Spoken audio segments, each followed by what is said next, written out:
Finalmente, y para terminar la explicación de la Ley Especial de Arrendamientos Urbanos, a continuación expondré el régimen jurídico elemental que se contiene en la misma ley especial para los que se denominan arrendamientos para uso distinto del de vivienda. En el artículo 3 de la Ley de Arrendamientos, pues se intenta dar una definición. Bueno, realmente no tiene ni esa categoría, puesto que si leéis el precepto, leeréis y veréis como en él se dice que el objeto, en este caso del arrendamiento, es una edificación cuyo destino primordial no sea el uso de la vivienda. O sea que, y en consecuencia, pues son arrendamientos de este tipo aquellos que no tienen como destino primordial la vivienda. Pero como la norma es consciente de que el criterio de distinción es bastante poco concreto,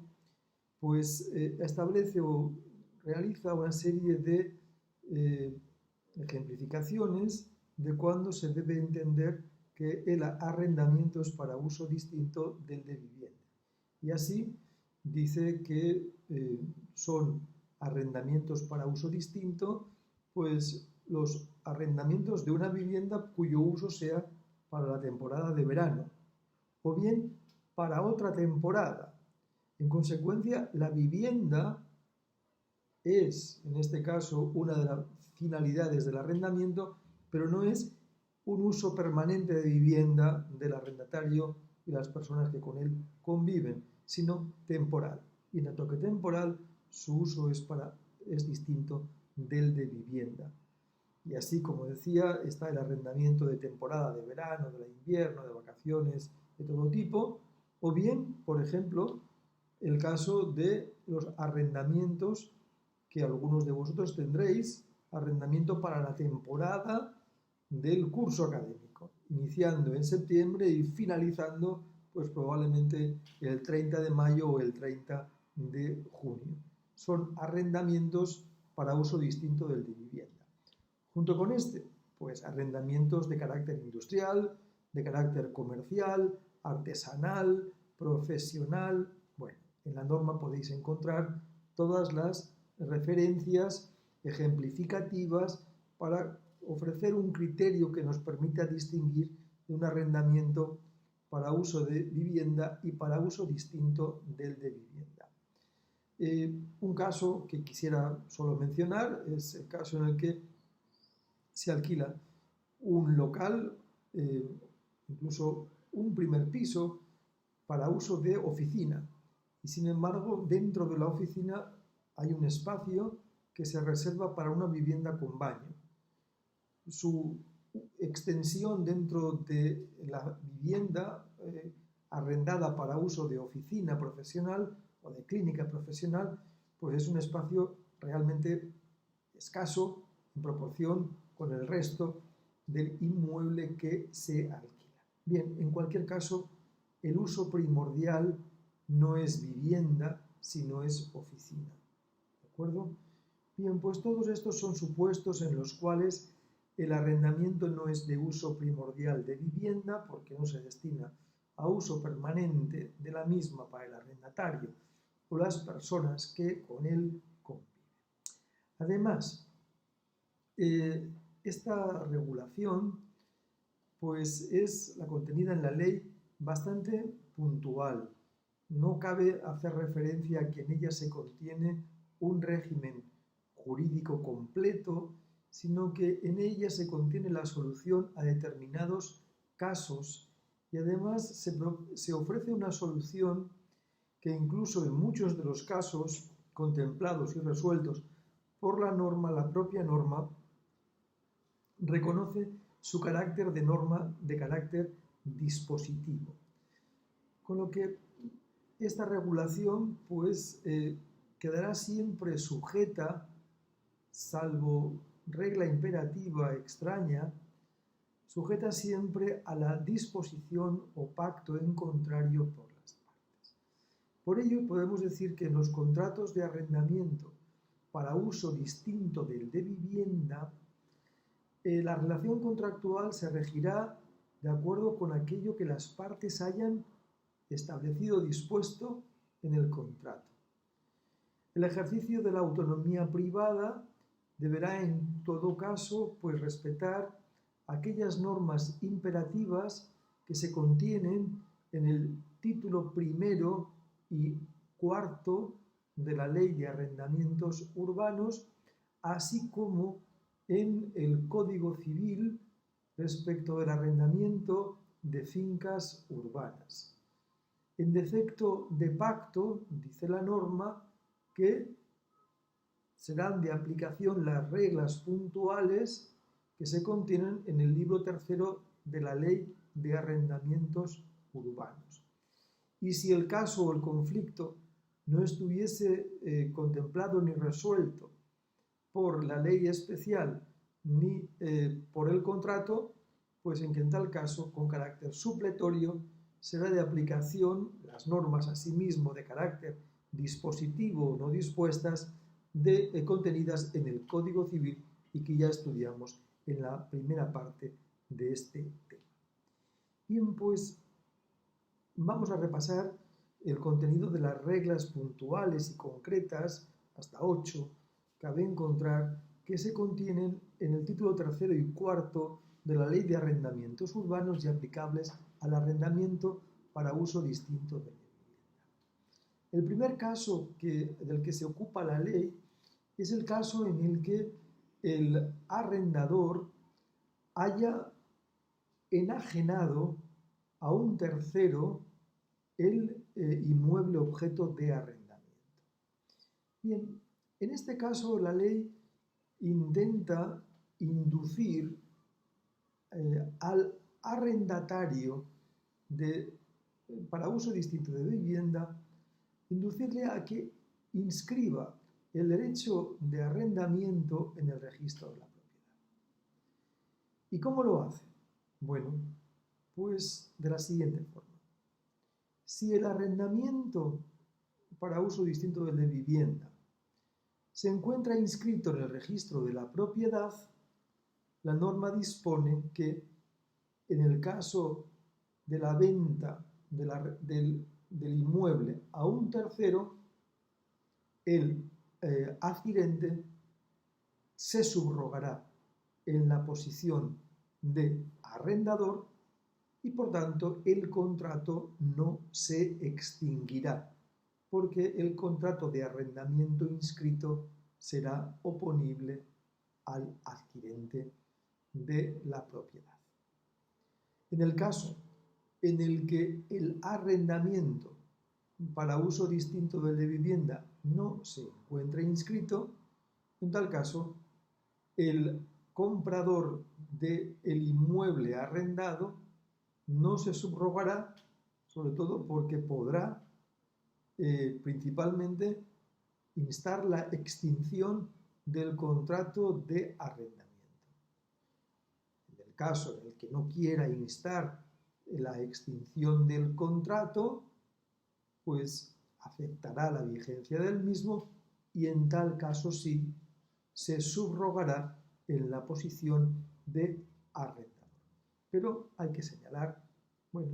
cómo indirectamente la ley induce a la inscripción. Si el arrendamiento no está inscrito, el arrendador, el comprador ulterior de la vivienda, puede desconocer el arrendamiento y en consecuencia determinar que se extinga y en consecuencia que no se subrogue. El segundo de los casos que la norma contempla es el referido a los problemas derivados de las obras de conservación y de mejora, y así como las obras de cargo del arrendatario. Expresamente la norma lo que dice es que en defecto de pacto por los contratantes se aplicará el régimen ya estudiado y por tanto no lo voy a reiterar,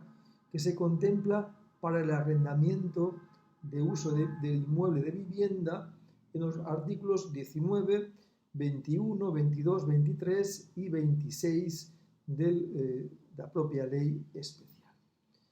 La tercera de las cuestiones a las que dedica su atención el legislador es la referida al derecho de adquisición preferente del arrendatario en contrato de arrendamiento para uso distinto del de vivienda.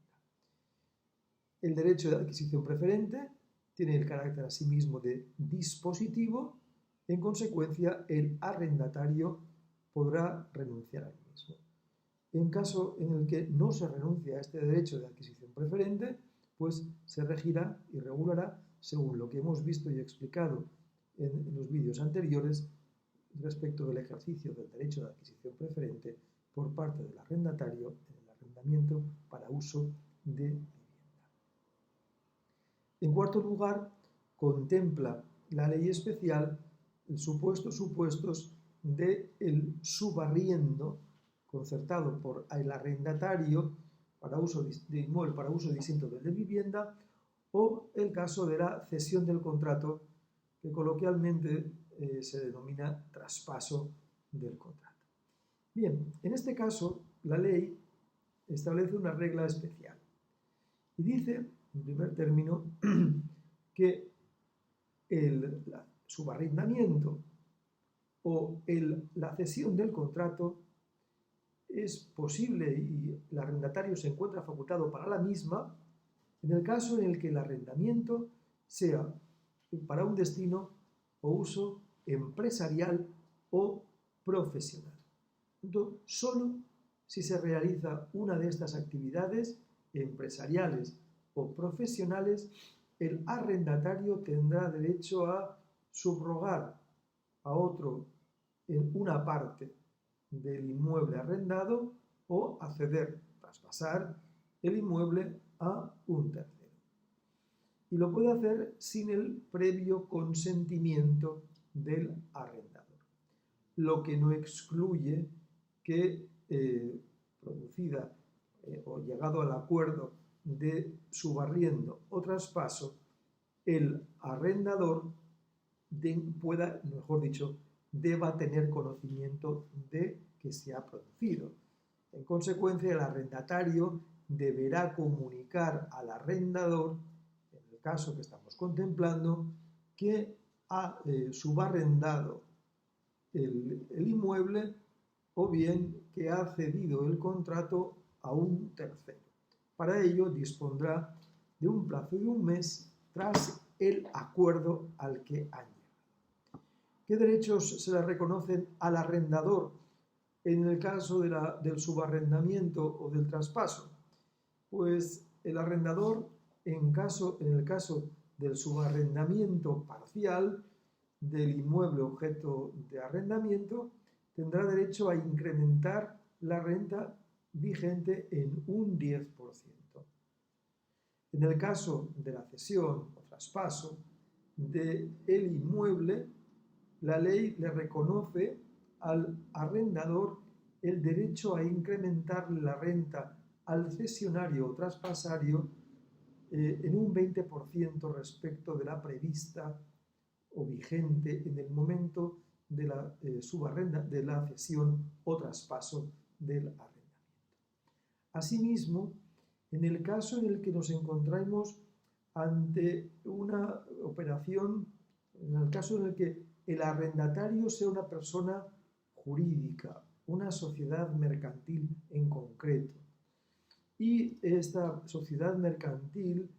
sea objeto de alguna de las operaciones estructurales de fusión, escisión o transformación, en tal circunstancia el arrendador igualmente tiene derecho a incrementar la renta vigente en el momento de la operación de transformación, cesión o fusión, escisión o fusión en un 20%. El quinto de los casos o supuestos que la norma tiene en contemplación y a la que da solución es el caso de la muerte del arrendatario. La muerte del arrendatario no determina la extinción del contrato en todo caso, sino que cuando el objeto del arrendamiento sea destinar el inmueble a una actividad empresarial o profesional, y solo en estos casos de actividad empresarial o profesional, la muerte del arrendatario no extingue el arrendamiento, puesto que se le reconoce al legatario o heredero, en su caso, del arrendatario, la facultad de subrogarse en la posición que ostentaba el arrendador, siempre y cuando el legatario o el heredero del arrendatario continúen con la misma actividad empresarial o profesional. Hasta la extinción del contrato se mantendrá vigente por efecto de esta subrogación. En el caso en el que el heredero o el legatario del arrendatario decidan hacer uso de esta facultad, según dispone la ley, están obligados a comunicar al arrendador que han optado por subrogarse en la posición del arrendatario fallecido y deberá comunicarlo en los 2 meses siguientes al fallecimiento, acompañando la certificación registral del registro civil de fallecimiento del arrendamiento junto con su voluntad de mantenerse en el arrendamiento. En sexto lugar, la ley contempla una cuestión, un derecho a favor del arrendatario y que se denomina el derecho a percibir una indemnización por pérdida de clientela. Bien, es un derecho igualmente disponible o renunciable por parte del arrendatario. Para el caso en el que no se renuncie por parte del arrendatario y se sujete a este régimen jurídico contemplado en el 34 de la ley especial, la ley contempla el derecho del arrendatario a percibir una indemnización cuando concurran las siguientes circunstancias. Cuando el contrato de arrendamiento tenga una duración de 5 años o más años. Y además, cuando en el local objeto del arrendamiento se haya realizado durante el tiempo de vigencia del contrato una actividad comercial de venta al público. En tercer lugar, el arrendatario tiene 4 meses, dispone de 4 meses antes del fin del contrato de arrendamiento para dirigirse a la propiedad comunicándole su voluntad y deseo de continuar en el arrendamiento al menos por 5 años más y expresándole a sí mismo su voluntad de pagar una renta de mercado, es decir, manifestando su voluntad de actualizar la renta según aquella que sea justa de acuerdo con lo que en el mercado en ese momento se está estableciendo.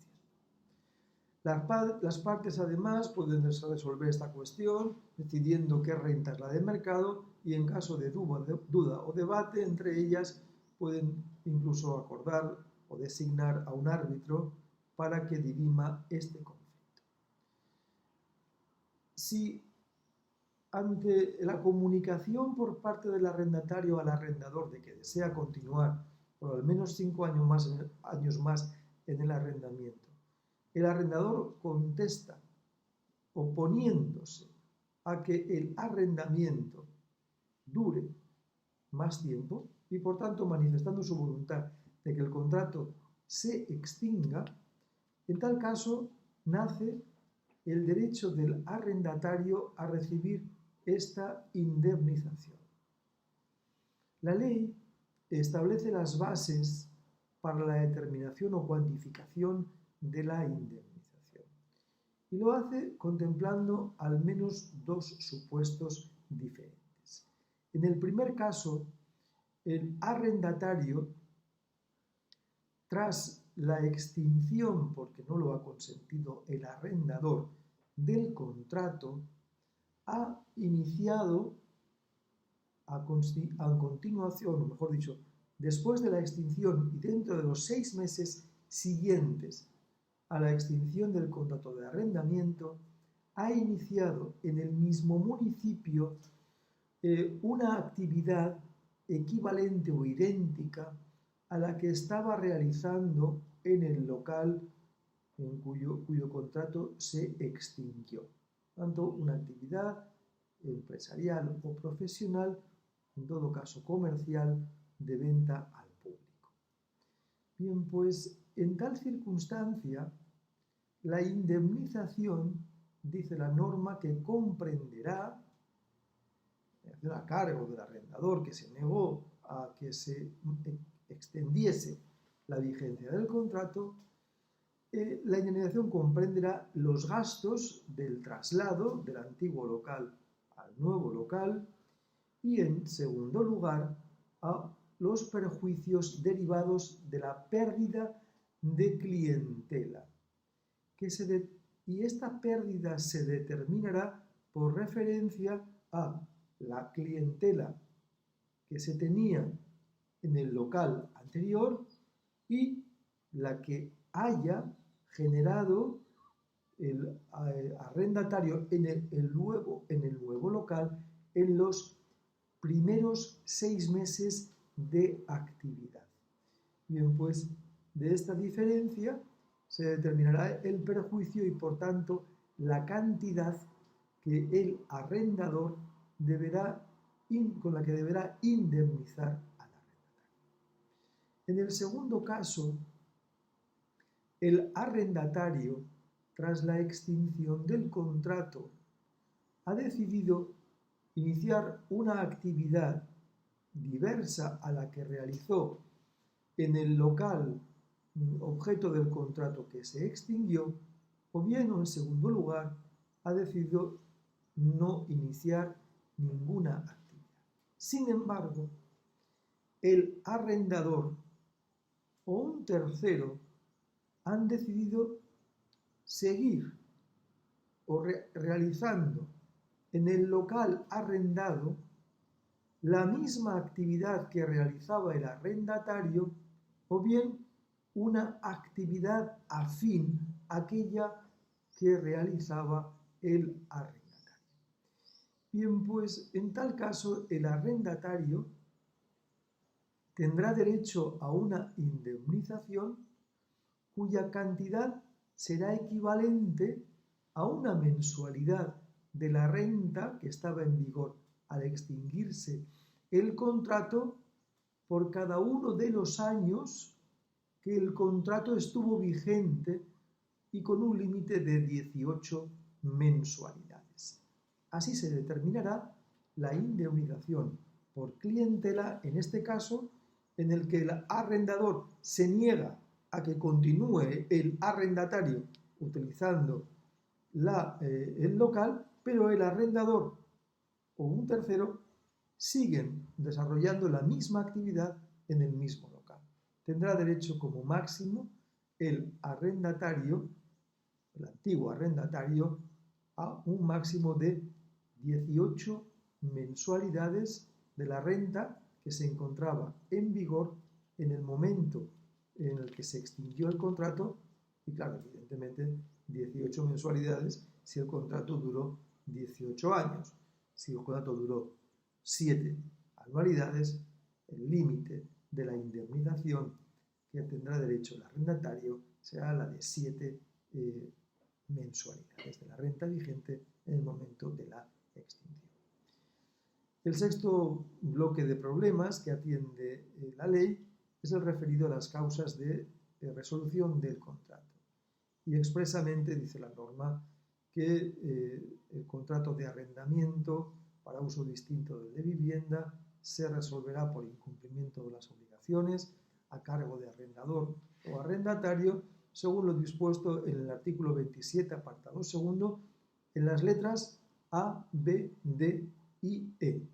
A, B, D y E, y además en los supuestos en los que la cesión del contrato o traspaso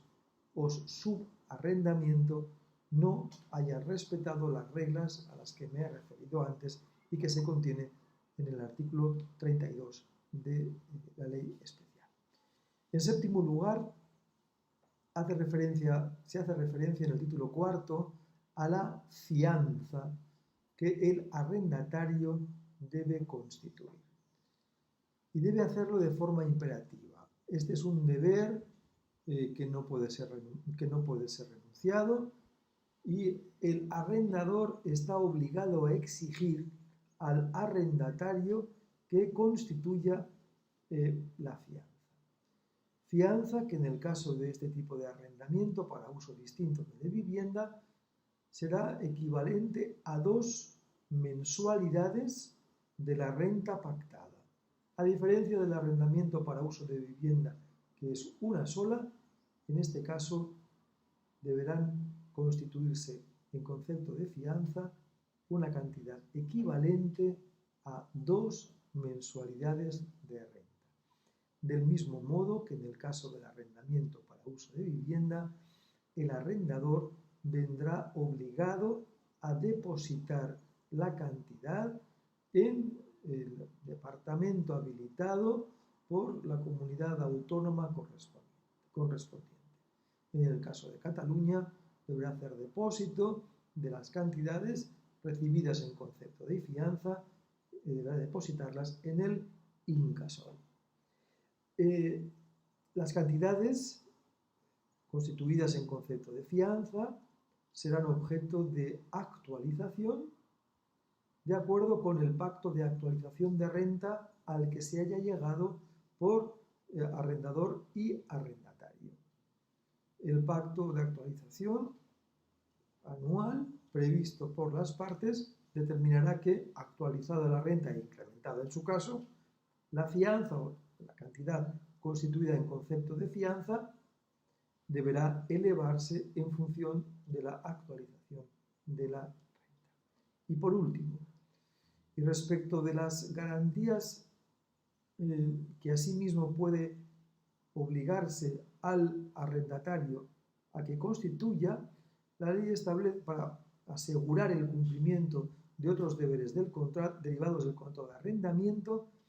la ley establece que las partes son libres de pactar cualquier otra garantía complementaria y, a diferencia de lo que se establecía en el contrato de arrendamiento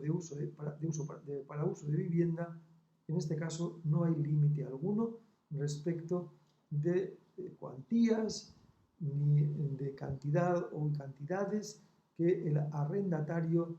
se vea obligado a depositar o